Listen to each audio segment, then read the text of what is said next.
আল্লাহ নবী সাল্লাল্লাহু আলাইহি ওয়াসাল্লাম বলছেন, as-salatul khamsah wal jum'atu ila al-jum'ah wa ramadan ila ramadan মুকাফফিরাতুম মা বাইনাহুন্না ইযা ইজতানাবাল কাবাইর।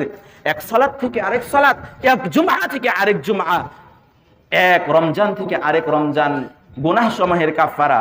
তো গুনাহ সমূহের কাফারা তার এমনিতেই হবে না, আপনাকে জুমআর দিনের যে আমলগুলো রয়েছে, যে ফজিলতগুলো রয়েছে, যে কর্মগুলো রয়েছে, সেগুলো তো আপনাকে আদায় করতে হবে।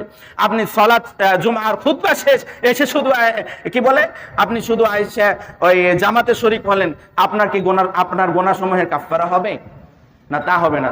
হাদিস অনুযায়ী আল্লাহ নবী সাল্লাল্লাহু আলাইহি সাল্লাম যেভাবে বলেছেন, গোসল করতে হবে, সুগন্ধি মাখতে হবে, পরিষ্কার পরিচ্ছন্ন জামা কাপড় পরতে হবে, মানুষকে কষ্ট দেওয়া যাবে না, মানুষের ঘাড়ের উপর দিয়ে যাওয়া যাবে না, তারপরে ইমামের খুতবা শুনবে, ইমামের সাথে জামাতের সাথে সালাত আদায় করবে, তারপরে তার গুনাহ সমূহের কাফারা হবে।